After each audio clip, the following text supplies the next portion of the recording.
자, 오늘 고린도전서는 16장 13절에서부터 24절까지 고린도전서 맨 끝입니다. 오늘 마지막으로 고린도전서는 강해를 마치고요. 다음 주부터는 고린도후서를 강해를 합니다. 자, 너희 모든 일을 사랑으로 행하라 라는 그런 주제로 하나님 말씀을 듣도록 하겠습니다. 영어로는 우리가 Let all your things be done with charity라는 그렇게 제목을 정해봤습니다. 자, 우리가 하나님 말씀을 교독하겠습니다. 제가 한 절 읽고 여러분도 한 절 읽고 교독합니다. 마지막 24절은 함께 봉독합니다. 깨어 믿음에 굳게 서서 남자답게 강건하여라. 너희 모든 일을 사랑으로 행하라. 형제들아, 스데바나 집은 곧 아가야의 첫 열매요 또 성도 섬기기로 작정한 줄을 너희가 아는지라. 내가 너희를 권하노니 이 같은 자들과 또 함께 일하며 수고하는 모든 자에게 복종하라.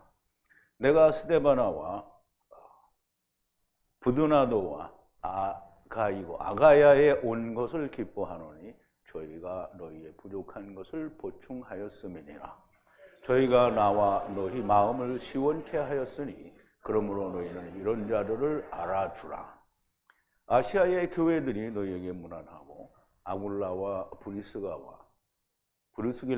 브루스길라와 및 그 집에 있는 교회가 주 안에서 너희에게 간절히 문안하고 모든 형제도 너희에게 문안하니 너희는 거룩하게 입맞춤으로 서로 문안하라. 나 바울은 친필로 너희에게 문안하노니 만일 누구든지 주를 사랑하지 아니하거든 저주를 받을지어다. 주께서 임하시느니라.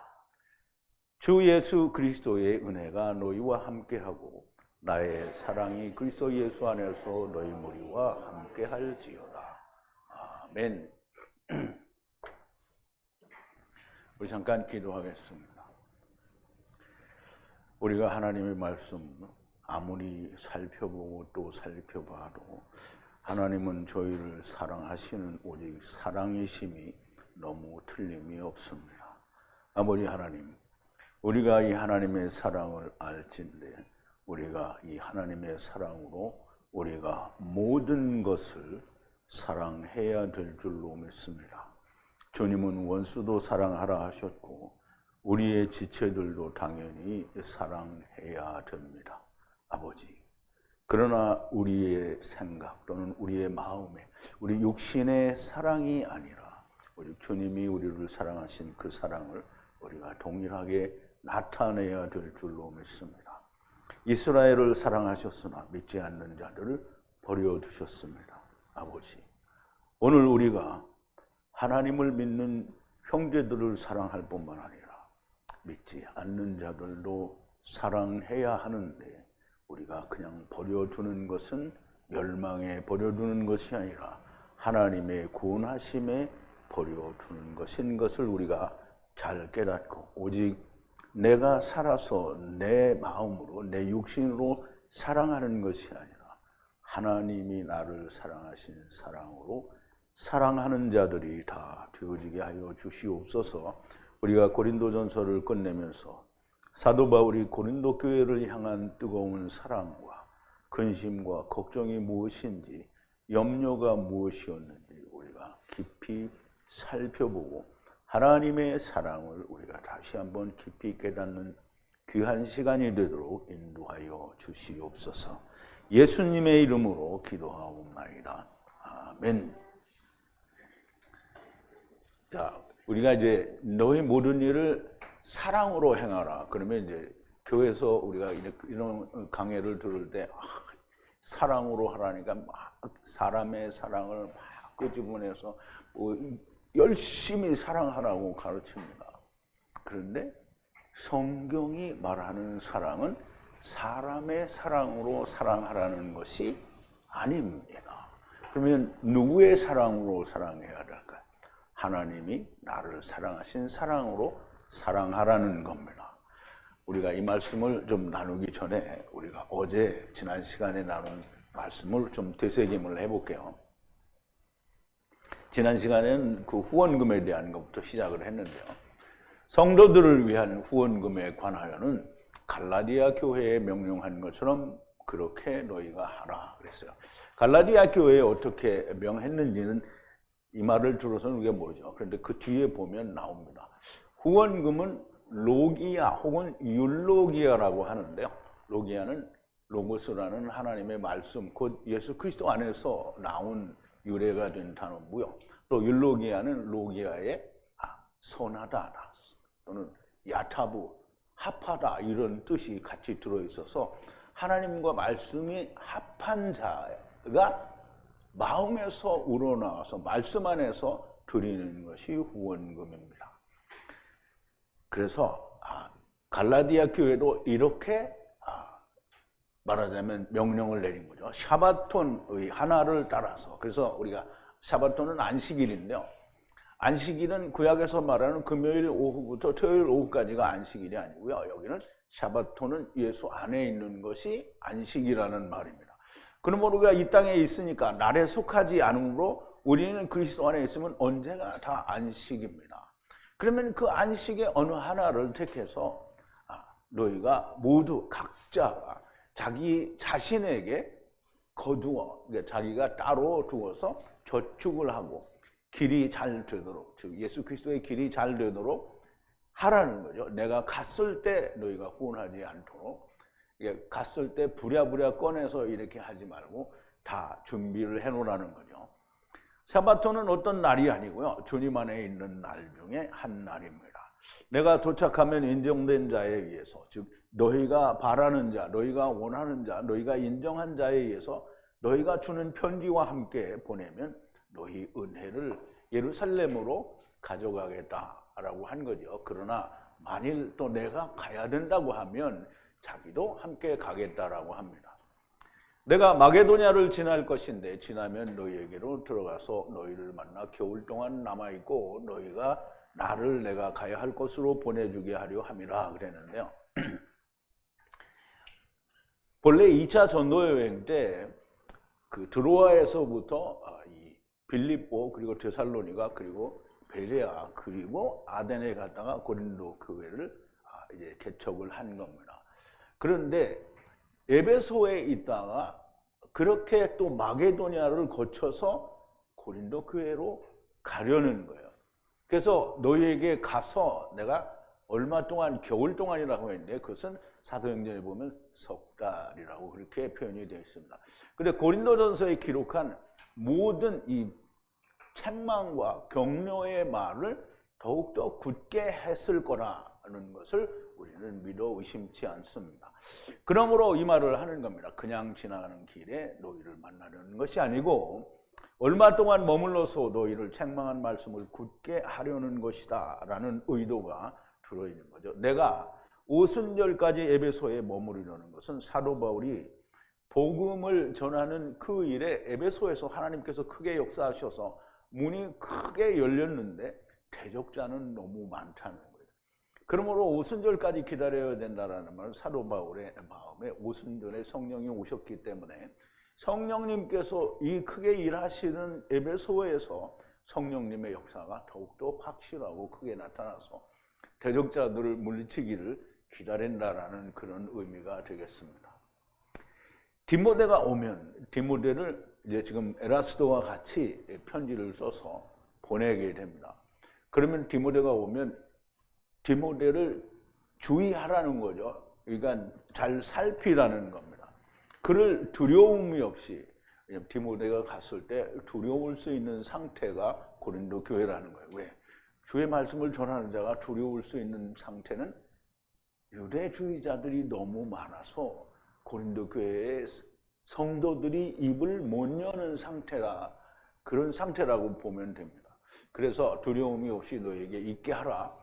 그는 나와 같이 주님의 일을 하는 자라. 사도 바울과 같은 동역자라는 얘기를 하는 겁니다. 그러므로 누구든지 디모데를 무시하지 말고 평화 안에서 그를 나에게 오게 하라. 형제들과 함께 그를 기다리노라. 디모데를 아주 잘 무시하지 말고 그를 경멸하거나 또는 그를 핍박하지 말고 주 안에서 내가 전한 편지의 내용을 잘 읽고 그를 다시 잘 보내주기를 바라는 거죠.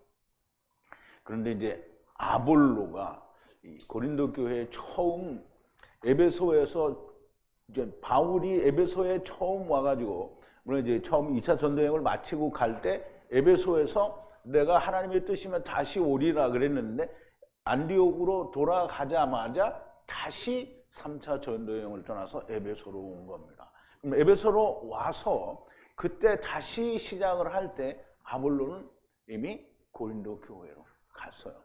거기 아가야로 가기를 원해서 그래서 형제들이 잘 보내줬어요. 근데 고린도 교회에서 아볼로는 성경을 열심히 잘 가르쳤습니다. 그래서 그 파가 나오잖아요. 아볼로 파다 이렇게 한 파가 있을 정도로 그렇게 열심히 가르쳤는데요. 그런데 에베소에 와 있는 거예요. 왜 에베소에 와 있느냐? 거기에 일어난 분쟁이 이 아볼로에게는 좀 견디기 어려웠던지도 몰라요. 그리고 또 유대주의자들이 득세를 해서 교회가 흔들거리니까 바울만큼 그렇게 강인한 사람은 못 되었는지 모릅니다. 그러니까 바울이 있는 에베소로 건너오게 됐고요. 그런데 아가야의 그 아볼로에게 지금 디모데와 에라스도와 함께 좀 가봐라. 그런데 분명히 고린도 교회에 애착이 있을 텐데 지금 이 순간은 전혀 갈 마음이 없다는 거죠. 그러니까 아볼로가 마음에 이 어떤 상처를 많이 입었을 거라고 생각이 됩니다. 지금은 갈 뜻이 전혀 없으나 기회가 나면 언제든지 갈 것이라고 말을 하고요. 고린도 교회에 심각한 문제가 있었던 것이 너무나 분명합니다. 하나님의 말씀에 지배를 받지 않으면 여러분 이게 어제도 제가 말씀을 드렸는데 하나님의 말씀에 지배를 받는다는 말은 굉장히 중요한 겁니다. 하나님 내가 죽었다라는 말은 곧 하나님이 나를 지배한다는 건데요. 하나님이 나를 지배하면 나는 존재할 수가 없는 거예요. 근데 내가 어떠한 형태로든지 내가 살아있다고 하면 그냥 내 모습이 나타나면 결코 하나님의 말씀이 나를 지배하는 게 아닙니다.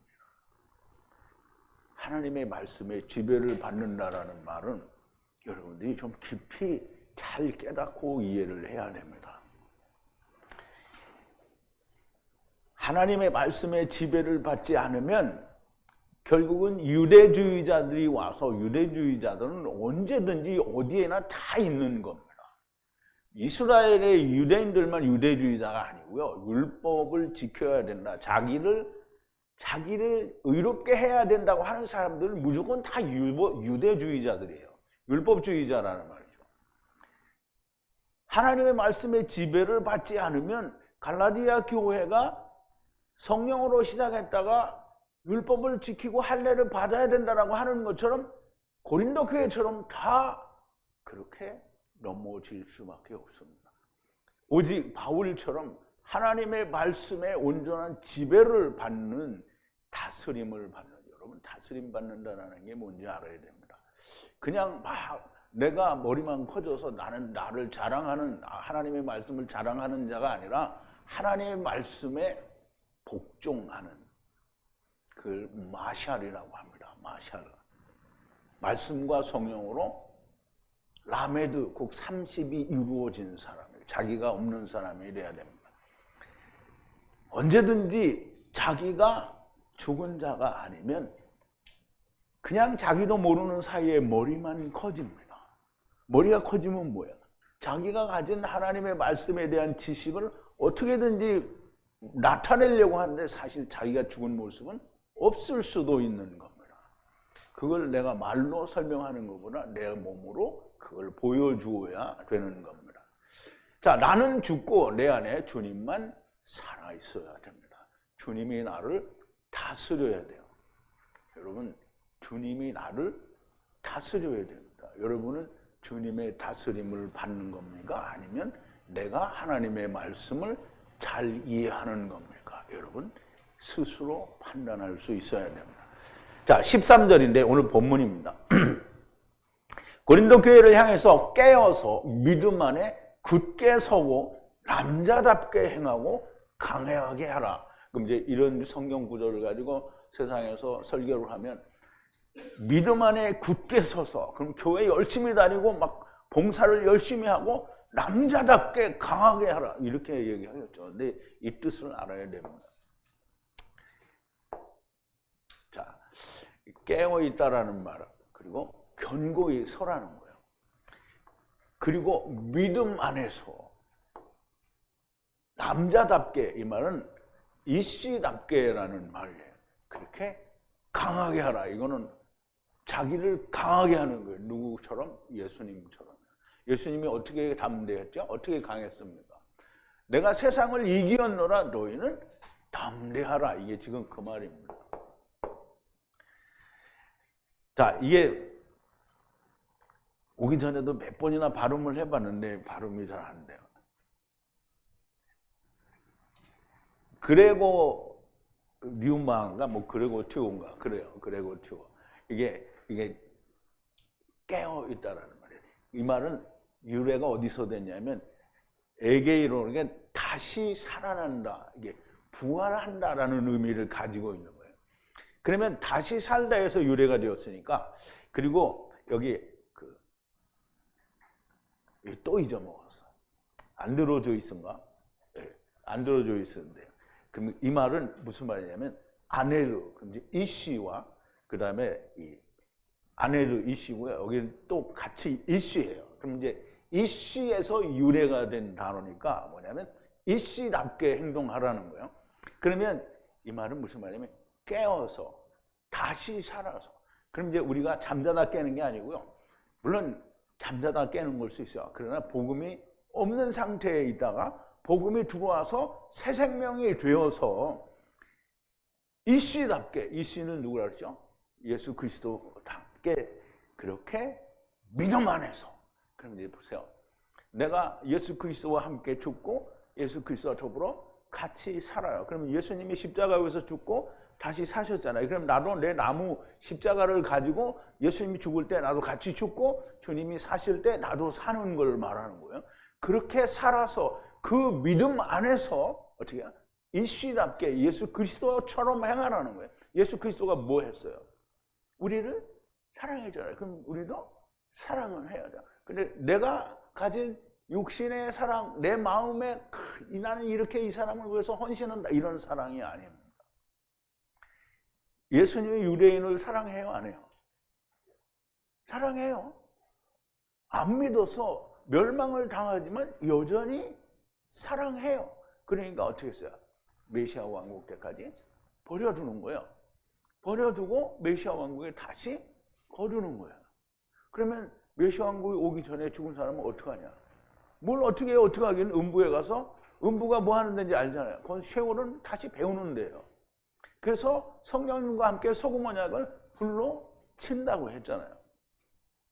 그러므로 믿음 안에서 다시 살아서 예수님처럼 행하라는 거예요. 누구가 그렇게 하죠?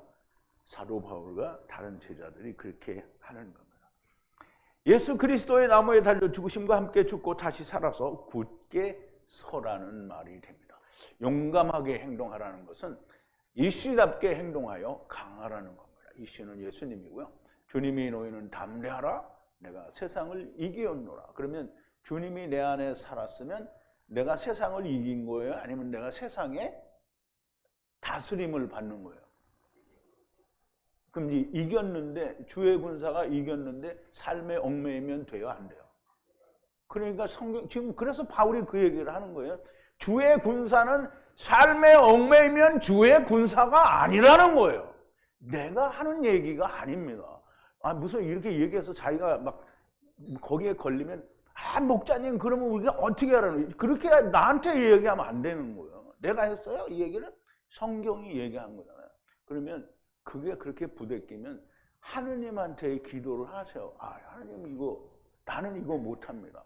그러면 하나님이 답변을 해줘. 나는 답변을 할 수가 없어요. 자, 이제 번역에는 이러한 뜻이 지금까지 제가 설명을 드린 내용이 전혀 없어요. 그런데 히브리어 헬라어에는 이런 뜻이 다 들어있다는 거예요. 자, 14절인데요. 너희 모든 것을 사랑 안에서 되게 하라 그랬어요. 자, 되게 짧은 말인데요. 너의 모든 것을 사랑 안에서 이루어지게 하라는 거예요. 되게 하라는 거예요. 사랑 안에서. 그러니까 이제 이렇게 얘기를 하면 그 세상에 예수 믿는 사람들은 다 사랑 안에서 전부 이제 예를 들으면 손양원 목사님이 자기 아들을 죽인 이 살인범을 어떻게 해요? 자기 양자로 삼았어요. 그러니까 이런 사랑을 해야 된다. 근데 주님의 사랑은 그런 사랑이 아니에요.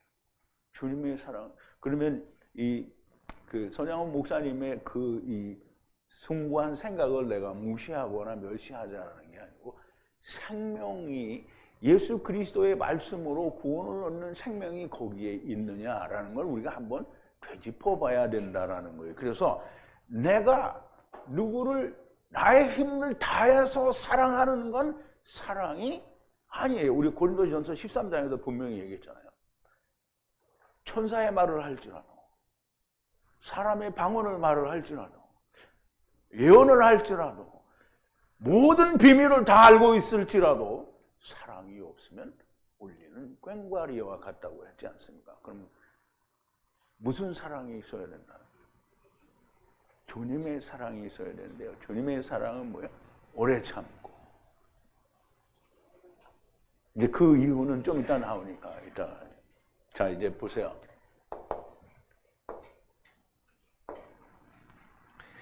너희의 모든 것을 주님의 사랑 안에서 되게 하라 그랬어요.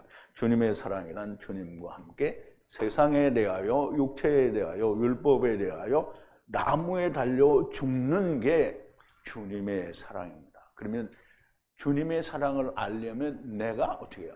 같이 주님과 죽어야 내가 주님의 사랑을 알 수 있습니다. 죽지 않으면 아는 것 같아도 알지 못하는 거예요. 그러니까 주님의 사랑은 이제 조금 아까 하려다가 여기 나오니까 이제 안 했는데, 주님의 사랑은 오래 참아요. 그리고 온유해요. 그럼 여러분들은 오래 참습니까?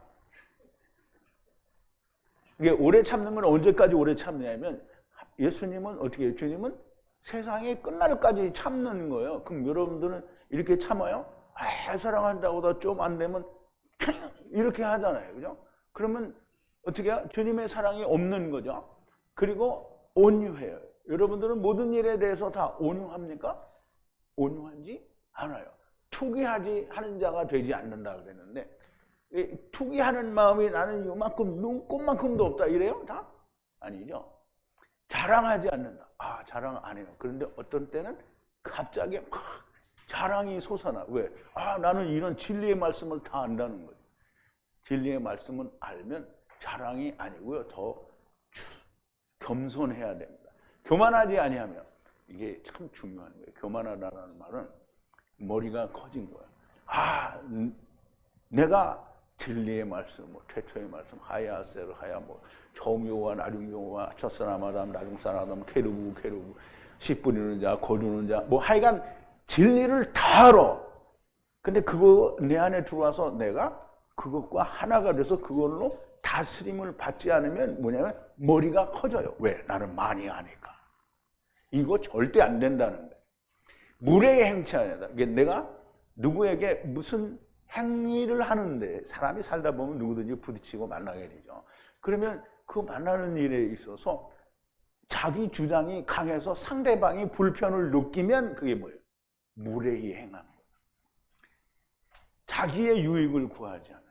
그러면 사람들이 무슨 의견을 냈다가 나는 이거를 내가 맞으니까 관철을 꼭 시켜야 된다. 그래서 막 이기려고 하면 뭐예요? 자기 유익을 구하는 거죠. 어떤 일이든지 그래요. 자기 유익을 구하지 않고 상대방을 배려해야 돼요. 그게 예수님의 사랑입니다. 예수님은 유대인들이 믿지 않는데 어떻게 했어요? 배려한 거예요. 그럼 니네들은 니네들 마음대로 해라. 그러나 내가 메시아 왕국에서 다시 너희를 일으키겠다라고 하는 거죠. 그러면 상대방이 나한테, 우리가 항상 느끼는 게 상대방이 나한테 무례히 행하고 내가 참 나쁘게 행해요. 그러면 나는 어떻게 해요? 그러면 어떻게 해요? 대번에 싸우죠? 근데 그거 하지 말라는 거예요. 그런데 우리가 뭘 하면 내가 불리하게 되면 결코 가만히 있지 않는 게 사람이라는 말이에요. 근데 우리가 다 그걸 참느냐 이 말이에요. 그러니까 내가 이 얘기를 하는 거는 여러분들이 이렇게 나쁜 사람들이다 이 얘기를 하는 게 아니라 우리를 한번 돌아보자는 거예요. 우리가 과연 이렇게 하고 있는가? 근데 이렇게 하고 있지 않으면 그러면 나는 아직 말씀의 지배를 받는 자가 아니다라는 걸 알아야 되는 거예요. 그래서 그걸 알면 내가 말씀의 지배를 받으려는 그런 마음이 생겨야 되는데 이 목사가 아무리 떠들어봐야 나는 그래도 말씀이 있으니까 나는 잘났어 이렇게 하면 꽝이라는 거예요. 자기의 유익을 구하지 않고 성내지 아니하며 우리가 다 성이 납니다. 나한테 불편하게 해도 그 사람이 틀렸어도 내가 주님의 사랑이 내 안에 있으면 어떻게 해요? 참아야 되는 거고요. 그리고 썩내지도 않고요. 그리고 악한 것을 생각지 않아야 됩니다. 악한 것을 생각지 않는다는데 이제 우리가 이 말을 들으면 참 불편해요. 왜? 악한 생각을 하거든. 악한 생각이라는 게 뭐냐면 하나님을 떠난 자의 생각이에요. 즉 다시 말하면 예수 그리스도의 사랑이 내 안에 없는 상태를 말하는 거예요. 내가 악한 생각을 한다니까 무슨 살인을 저지르고 도둑질을 하고 이런 게 아닙니다. 주님의 사랑이 100% 내 안에 있지 않으면 그게 주님의 군사가 된 자가 아니요. 그게 주님의 사랑이 내 안에 있는 자가 아니고 악한 행위를 하는 겁니다. 그리고 불의를 기뻐하지 않는다는데요. 이게 교만하고 내가 그러니까 머리가 커지는 거는 불의예요, 사실 다. 근데 머리가 커지고 나서 이 좋다 이렇게 생각하는 거는 불의를 기뻐하는 자가 되는 겁니다. 진리와 함께 기뻐하고 진리는 뭐죠? 예수 그리스도 하나님의 말씀 육신으로 오신 말씀으로 오신 예수님 그 말씀이 내 안에 이루어진 예수님 이 예수님이 진리라는 거예요. 진리가 뭐라고요? 예수 그리스도와 함께 죽고 그리스도와 함께 더불어 살아서 하나님께 가는 게 그게 진리예요. 진리. 그것을 기뻐하는 거예요. 세상에 내가 어떤 조금 유익하고 편리한 것을 내가 갖게 되는 것을 기뻐하는 것은 진리를 기뻐하는 게 아닌 거예요. 모든 것을 참으며 이제 여러분 나도 이걸 항상 물어봐요. 내가 모든 걸 잘 참느냐? 그런데 그러지 못할 때가 많이 있는 거예요. 그리고 또 모든 것을 믿느냐? 이거 정말 많이 물어봐요. 내가 말씀을 준비하면서도 과연 이게 내 것이 나는 먼저 되었나? 많이 물어봐요. 모든 것을 바라며 사실 모든 걸 바라는 건 틀림이 없어요. 모든 걸 다 바랍니다. 누가? 예수 그리스도께서 우리를 다 삼키시기를 바라는 거죠. 그런데 삼키시기 전에 먼저 종이 되게 되기를 바랍니다. 모든 것을 견딥니다. 언제까지? 주님이 모든 것을 삼키는 세일회가 끝날 때까지 다 견디는 겁니다. 너희의 모든 것이 이 사랑 안에서 이루어지게 하라는 겁니다. 고린도 교회를 향해서 오늘 153 성회를 통해서 오늘 하나님을 믿는다고 하는 세상의 모든 교회를 향해서 사도 바울이 예수님이 이렇게 이야기하는 겁니다. 너희가 이런 상태로 서로 사랑을 하라. 그런데 그러지 못한 구석을 너무 많이 봅니다. 왜냐하면 저는 우리가 이제 사람들이 목사들도 그러죠. 내가 하나님의 신령한 성령이 있어서 여러분 성도들을 보면 내가 다 성령으로 여러분들 속을 다 본다. 무슨 개떡같은 소리를 하고 있어요. 하나님이 보시는 거는요, 말씀이 보는 거예요. 그럼 말씀으로 말씀하셔놓고 말씀에서 비추어 봐야지 어떤 다른 존재가 와서 그걸 통해서 내가 본다는 건 순 거짓말인 거죠. 말씀 안에서 보는 거예요. 말씀이 하나님이잖아요. 그래서 말씀의 거울에 비친다는 건 그걸 통해서 보면 보이는 거예요. 다. 그런데 사람들이 생각할 때 이거 쭉 설명을 드렸는데 우리가 어떻게 그렇게 하냐 이렇게 생각하는 사람이 있어요. 그러니까 이제 이 목사가 얘기하니까 아멘은 했는데 마음속으로 생각하기에 그래도 우리가 어떻게 그렇게 할 수 있냐, 이렇게 생각하는 사람이 꼭 있단 말이죠. 그런데 그렇게 생각하는 건 뭐예요? 죽지 않은 거예요. 죽었으면 됩니다. 안 죽었기 때문에 안 되는 겁니다. 주님과 함께 나무에 달려 죽었으면 됩니다. 자, 15절인데요. 스데바나 집은 아가야의 첫 열매고 성도들 섬기는 것을 자기가 작정한 것을 아노니 형제들아 너희가 간청하니, 너에게 간청하니.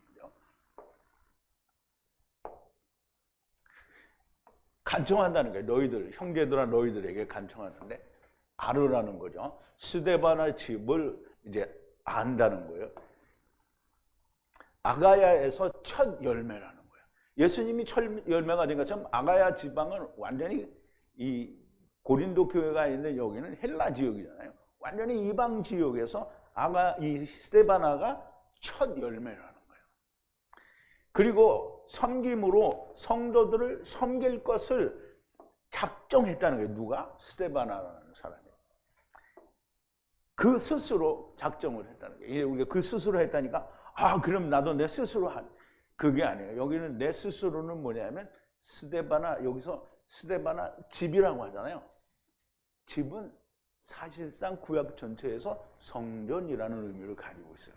그러면 스데바나 집이라는 말은 예수 그리스도의 성전이 된 스데바나를 말하는 거예요. 그럼 예수 그리스도의 성전이 된 스데바나가 자기 스스로 종이 되기를, 섬기기를 지정을 했다는 말은 그 안에 하나님의 말씀이 그렇게 지정하게 했다, 작정하게 했다라고 우리가 그렇게 이해를 할 수가 있습니다. 스데바나 성전은 아가야 지방, 마게도냐, 우리가 그 지도를 보면 마게도냐는 위에 있고 그 밑에 아가야가 있죠. 아가야 마게도냐 아래 고린도 교회가 있는 곳의 첫 열매고요. 성도들을 섬기기로 자기가 작정한다라는 거예요. 아가야 지방의 첫 열매라는 말은 그 지역에서 그로 말미암아 열매가 있었다는 거예요. 자기가 첫 열매라는 말은 그로 말미암아 다른 열매가 있었기 때문에 첫 열매가 되는 거지. 나는 열매가 되는데 다른 게 없으면 첫 열매가 아닌 거죠. 그 지역에서 그로 말미암는 열매가 있었다는 말이고요. 그는 자기가 성도들의 집사 혹은 종으로 일을 할 것을 작정하였다는 겁니다. 자기가 작정하였다는 것은 자기는 존재하지 않으니 자기 안에 있는 주님께서 그렇게 하게 하셨다라는 말이 됩니다. 자, 16절인데요. 너희가 이 같은 자에게 복종하라, 동역하라, 힘써 일하라 그랬어요. 그럼 이제 우리가 이런 성경 구절을 가지고 설교를 하면 힘써 일하라고 했으니까 그냥 뭐 성도들에게 전부 힘써 일하라, 이것도 힘써 일하라, 저것도 힘써 일하라 이렇게 이제 설교를 하겠죠. 그런데 이제 우리 잘 봐야 됩니다.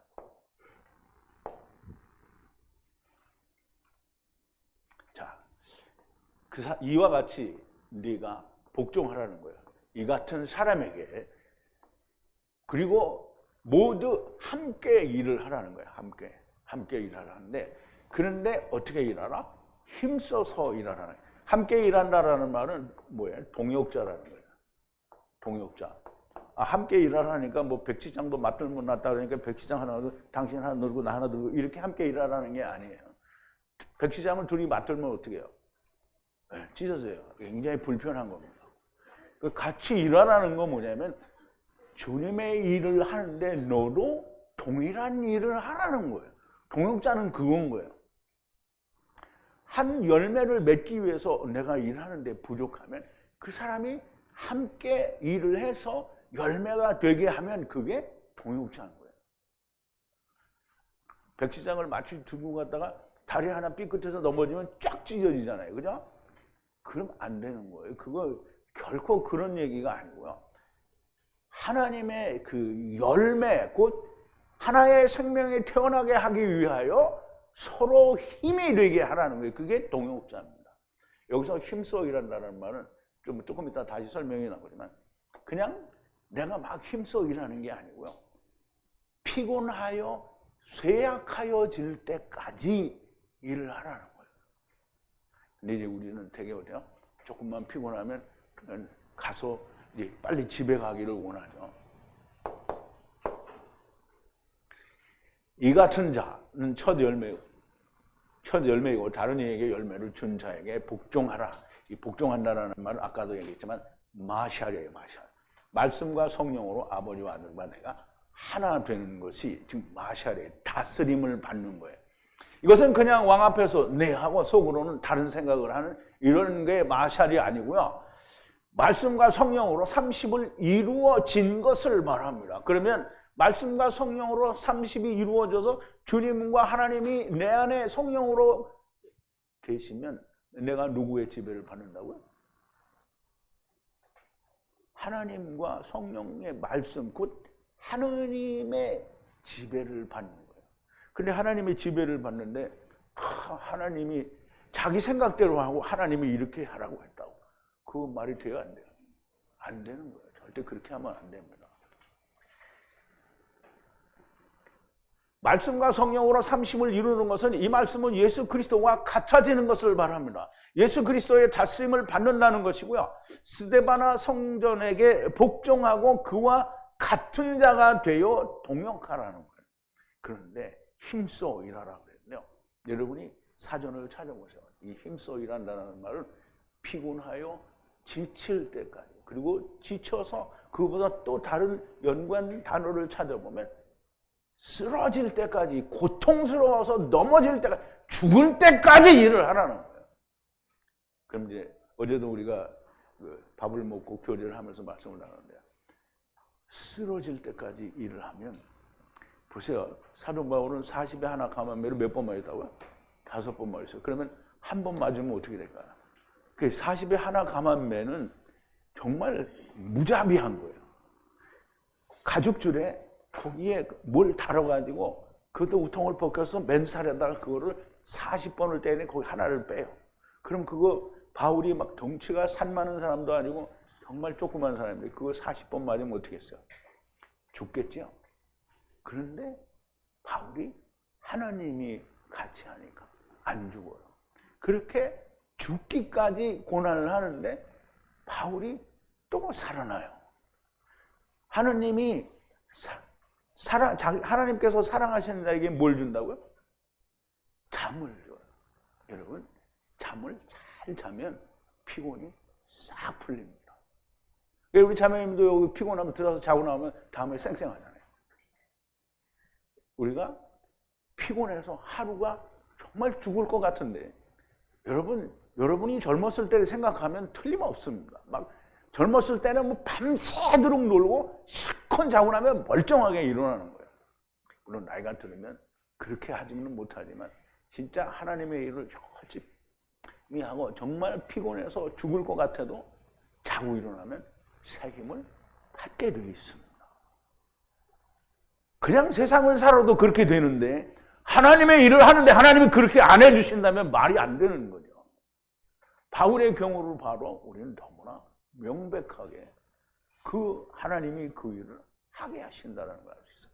그러므로 여러분들 힘써 일한다라는 말을 그냥 내가 열심히, 내 생각에 내가 열심히가 아니고요. 피곤하여 쓰러질 때까지 열심히 하라는 거예요. 동역자가 되어서. 자, 17절인데요. 그런데 스데바나와 보드나도와, 우리 번역 성경에는 뭐 보드나도라고 안 되고 이상하게 되죠. 그리고 아가이고라고 되어 있는데 아가야예요. 아가야 사람이 나타난 것을 기뻐하노니 너희의 부족을 이들이 채웠음이라 그랬어요.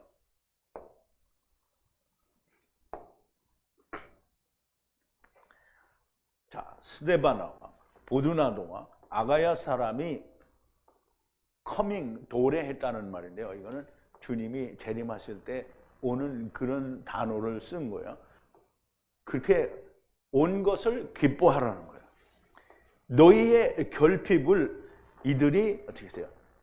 채워줬다는 거예요. 그러면 이제 너희의 결핍을 세상에서 예수 믿는 사람들은 이 사람들이 고린도 교회에 경제적으로 뭔가 부족해서 돈으로 채워줬나 보다 이렇게 하면 안 됩니다. 아가야는 성전이잖아요. 그리고 보드나도와 아가야 사람도 우리가 성경을 통해서는 누군지 자세히 설명할 수 없어요. 그런데 세 사람이 같은 처지에 있는 사람이고 동역자예요. 그러면 그들이 너희의 부족을 채웠다라는 말은 하나님의 말씀의 부족을 채웠다는 거지 경제적으로 먹을 게 없어서 먹을 걸 채워줬다는 얘기를 여기서 쓰려고 한다면 사도 바울이 뭐예요? 정신 나간 사람일 수밖에 없는 거예요. 근데 사도 바울이 정신 나갔어요? 아니면 뭐예요? 사도 바울은 정신이 나갔어요. 어디에? 하나님의 말씀에 정신이 나간 사람이에요. 그러니까 말씀에 정신이 나갔으니까 말씀을 주는 거지 뭐 세상 물질을 갖다 준 게 아니라는 거예요. 여러분 정말 잘 이해를 해야 됩니다. 스데바나 집 보드나도와 아가야 사람은 갑자기 주님의 재림처럼 나타난 사람들이고 이 사람들은 사전이나 단어로 누구인지 설명하기가 그렇게 쉽지가 않습니다. 고린도 교회의 부족, 하나님의 말씀에 가난함을 채웠다라는 얘기입니다. 자, 18절인데요. 저희가 나와 너희의 영의 안식을 주었으니 그러므로 이런 자들을 알아야 된다는 거예요.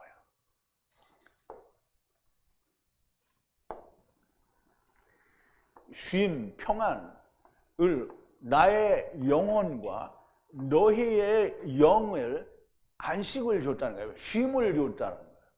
그러므로 이런 자를 야다해야 된다는 거예요. 알아야 된다는 거예요.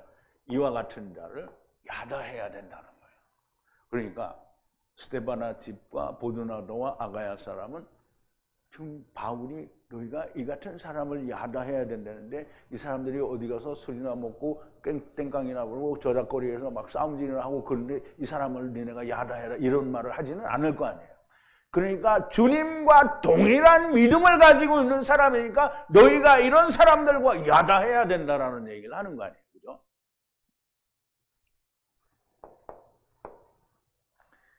저희가 나와 너희의 안식을 주었대요. 고린도 교회와 바울에게 그 영의 안식을 주었다는 거예요. 이런 자들과 야다해야 된다라는 거예요.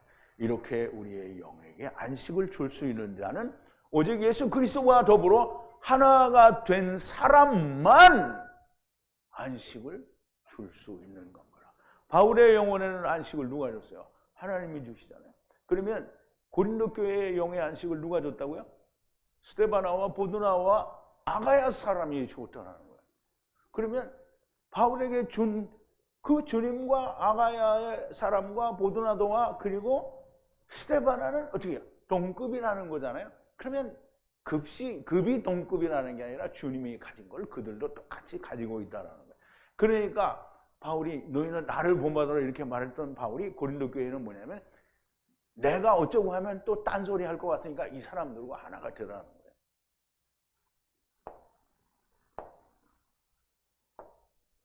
자, 19절인데요. 아시아에 있는 교회들이 너에게 인사하고 아굴라와 브루스길라가 그 집을 따라서 그들의 교회와 함께 간절히 인사하느니라 그랬어요. 여기서 인사한다라는 말은 우리말로는 문안한다라고 했는데요. 문안한다라는 말은 글로 인사를 한다라는 그런 뜻이에요. 자, 인사한다라는 말인데 너희들에게 인사를 하는데요. 아시아의 교회와 너희들에게 인사를 한다는 게 주님 안에서. 그리고 아굴라와 브루스길라도 그 집들을 따라서, 즉 집들은 성전을 말하는 거죠.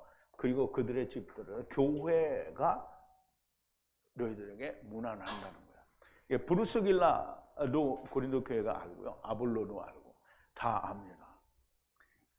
이렇게 아시아에 있는 교회라는 말은 지금 이 글을 쓰는 게 어디냐면 에베소 교회에서 지금 바울이 쓰고 있어요. 그럼 아시아에 있는 교회는 뭐 여러 교회가 있을 수 있지만 에베소 교회를 지칭해서 하는 말이 아니겠냐. 혹은 갈라디아 교회가 될 수도 있겠죠.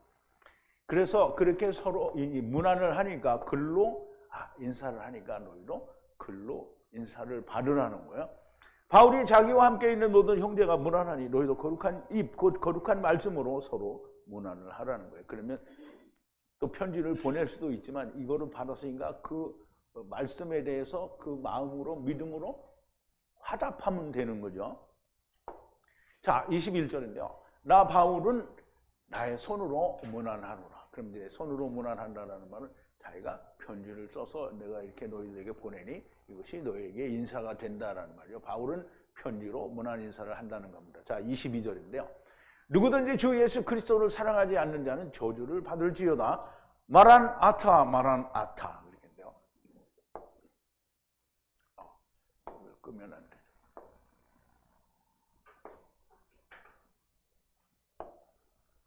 자, 만약 누구든지 친구가 되다. 이거 필레오를 말하는데요. 필레오는 친구 간의 사랑이다 이렇게 얘기했는데요. 필레오는 하나님이 우리를 사랑하는 것도 필레오라고 했어요. 그러므로 필레오는 친구가 된다는 뜻이 아니고요. 사랑한다라는 거예요. 그러면 주님 예수 그리스도를 사랑하지 않는 자는 저주를 받을지어다. 그래서 저주를 받을지어다. 저주가 뭐냐면 아라르예요. 아라르. 아라르. 아는 뭐예요? 하느님이요. 라는 뭐예요? 분리하는 거예요. 그럼 분리를 했어요. 그러면 또 분리를 해. 그럼 이제 우리가 배웠잖아요. 하나님의 나라에서 분리를 했어. 그러면 여기서 또 분리를 해. 그럼 어디로 가요? 하나님을 삼키는 거예요. 그러니까 그게 저주예요. 저주. 아라르, 그게 저주입니다. 그러면 우리가 첫째 부활에 들어가는 사람은 복을 받은 사람이고요. 둘째 사망에 들어가는 자는 뭐예요? 저주를 받은 거예요. 그러니까 저주가 나쁜 거예요, 좋은 거예요? 네, 좋은 거예요. 저주는 구원이거든요.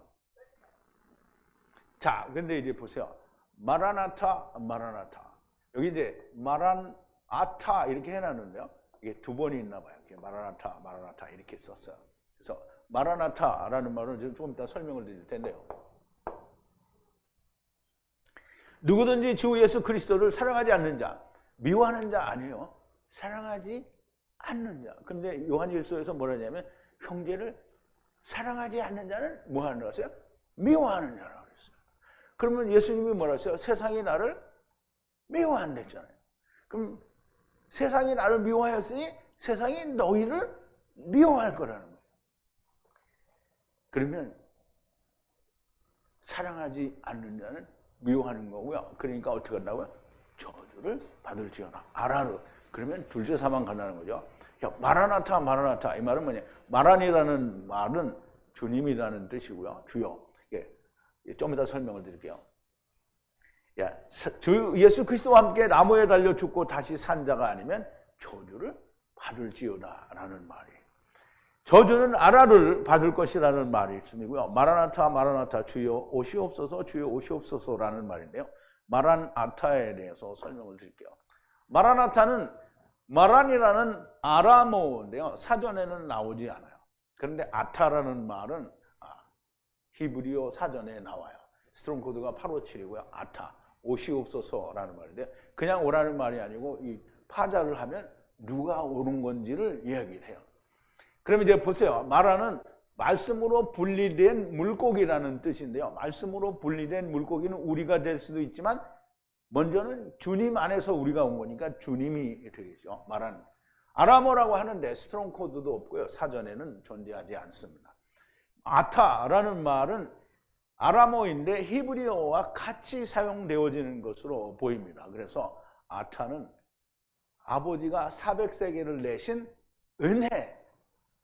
아타는 오는 거예요. 그런데 그냥 오는 게 아니라 누가 오느냐 하면 하나님이 400세겔을 내신 그 은혜를 가지고 오는 거예요. 왜? 이미 죽어서 다 이루었으니까. 자, 마란이라는 말씀으로 분리되어 오신 예수님이라고 할 수 있고요. 아타는 오신다는 뜻인데 아버지께서 400세겔을 내신 은혜로 오신다는 뜻으로 이미 육신으로 오셔서 400세겔을 내신 은혜로 오신다는 거예요. 다시 오신다는 뜻이고요. 그러므로 바울이 고린도서 16장 22절에서 두 번을 사용합니다. 그러면 공중 재림과 마지막 재림을 말씀하는 것으로 우리가 이해할 수 있습니다. 자, 23절인데요. 주 예수 그리스도의 은혜가 너희와 함께하고 주 예수 그리스도의 은혜가 너희와 함께하고 이제 위에 말을 똑같이 썼는데요. 주 예수 그리스도의 은혜란 우리의 주 예수 그리스도께서 아무 값없이 어차피 죽어서 썩을 육신을 주님과 함께 죽는 것으로 우리를 다시 살려서 영원한 생명을 아직 이 육신에 있을 때 보장하여 주는 것이 그게 그리스도의 은혜입니다. 그런데 물론 저주를 받아서 둘째 사망에서 죽는 것도 뭐예요? 은혜죠. 그러나 그보다 더 큰 은혜는 뭐냐면 썩을 육신을 하나님이 가져가시고 하나님의 영원한 생명을 내가 살아있을 때 나에게 주셔서 나로 하여금 너의 그 썩은 육신을 나를 위해서 버리라는 거예요. 바꾸자는 거예요. 너 육신이 있을 때 내가 생명을 줄 테니까 너는 나를 위해서 너 육신을 버려. 그냥 어차피 죽으면 썩을 건데 나를 위해서 버리면 네가 내 종이라는 거예요. 그럼 하나님 그거 바꾸자는 거예요. 그런데 그거 바꾸자는데 어떻게 해요? 우리 153 성회도 그렇고 하나님 말씀을 듣는 사람들도 그렇고 하나님 바꾸자는데 거절해요. 안 했어요? 근데 거절했는데 죽지는 않았잖아. 거절 안 했는데. 죽어야 돼.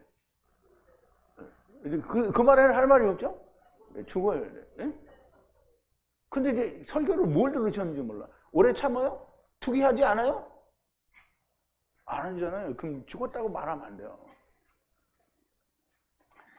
자, 이제 이것이 너희와 함께 하라는 거예요. 그럼 24절인데요. 나의 사랑이 너희 모두와 함께 예수 그리스도 안에 있을지어다. 그랬어요.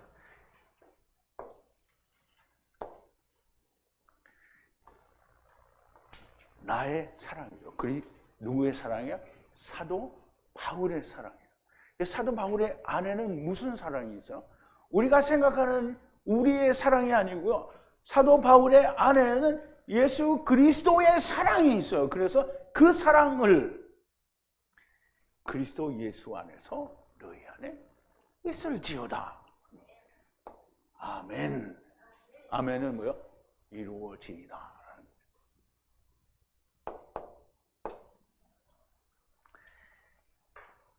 주님이 바울을 사랑한 그 사랑이 그리스도 예수 안에서 고린도 교회의 서신을 받는 오늘은 이 말씀이 깨달아지고 야다하는 모든 교회들에게 있으라는 간절한 기도가 됩니다.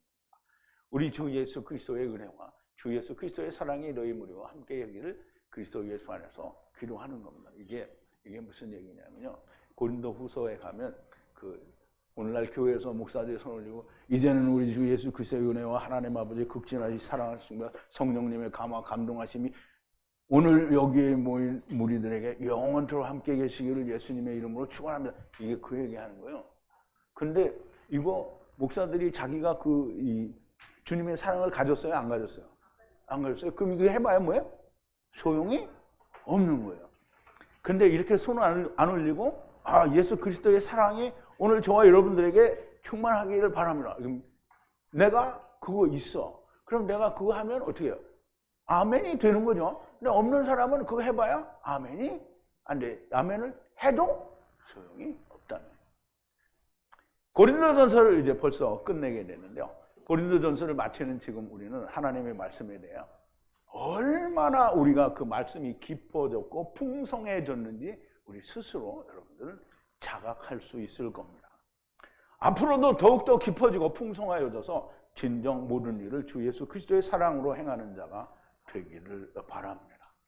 다시 한번 이제 자매님이 나는 죽었어 그랬는데 다시 한번 봐봐요. 주님의 사랑은 오래 참고 온유하고 투기하지 아니하고 자랑하지 아니하며 교만하지 아니하고 내가 아까 이거 할 때 자매님이 주무셨나 봐요. 무례히 행치 아니하고 자기의 유익을 구하지 아니하며 성내지 아니하고 악한 것을 생각지 아니하며 불의를 기뻐하지 아니하며 진리와 함께 기뻐하고 모든 것을 참으며 모든 것을 믿으며 모든 것을 바라며 모든 것을 견디는 믿음으로 행하는 자들이 되게 될 거다라는 그런 간구를 하나님께로 하고 성도들이 그렇게 되기를 바라는 겁니다. 동역을 하고 힘써 일하라는 것은 밤낮 배우기만 하라는 것이 아니고요. 함께 같은 일을 하되 힘써서 곧 피곤할 때까지 지쳐서 쓰러질 때까지 일을 하라는 겁니다. 동역도 그러하지만 배우는 일에도 역시 피곤하여 지쳐서 쓰러질 때까지 배워야 그렇게 할 수가 있는 겁니다. 어떻게 하면 피곤을 면하고 괴롭고 힘든 것은 어떻게든지 피하여 가려는 생각은 안 되는 것이고요. 사도 바울이 이런 단어를 사용해서 이렇게 얘기하는 겁니다. 피곤해서 안 돼. 피곤하면 어떻게 또 일어날 생각을 하고 어떻게든지 피곤을 풀어오고 또 우리가 아리수 교사의 책이죠. 죽으면 죽으리라. 죽을 때 죽더라도 일을 해야 되는 거예요. 그러면 어떻게 해요? 그래서 아리수 교사가 죽으면 죽으리라 할 때 죽었어요? 안 죽었어요. 물론 지금은 죽었죠. 그런데 그렇게 감옥살이 하고 하나님 믿는다고 열심히 해서 근데 그분이 진짜 참 복음을 가졌는데 그런 건 잘 모르겠어요. 그런데 그 마음 하나만은 죽으면 죽으리라. 우리가 하느님을 믿고 예수님을 믿고 말씀을 믿는 건 죽으면 죽으리라예요. 그래서 뭐라 했어요? 하나님이 예수님이 뭐라 했어요?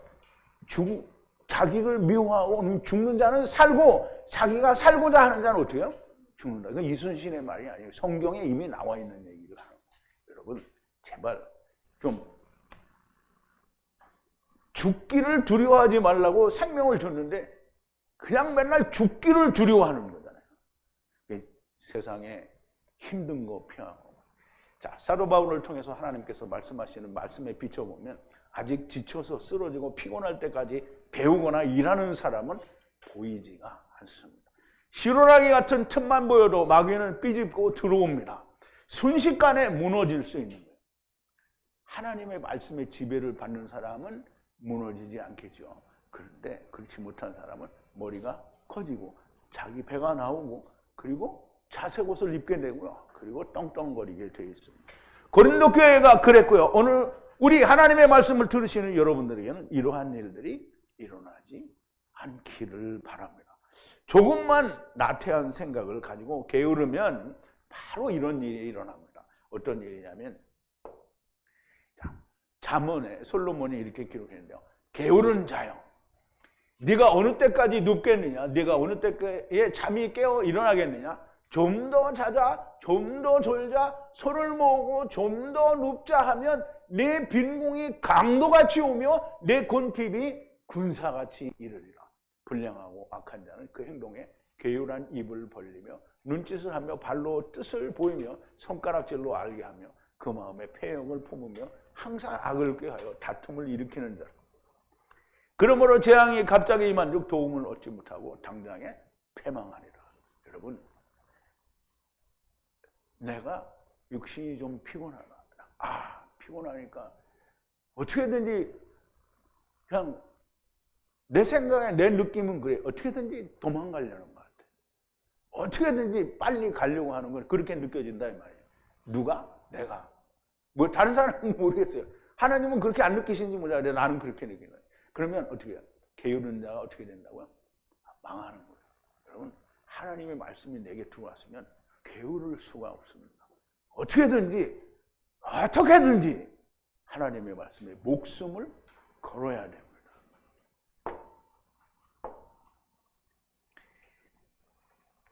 세상에서 할 것 다 하고 나중에 하리라는 생각을 가지거나 오늘은 이만큼 했으면 충분하다고 생각하는 사람들의 말로가 이렇게 된다는 거예요.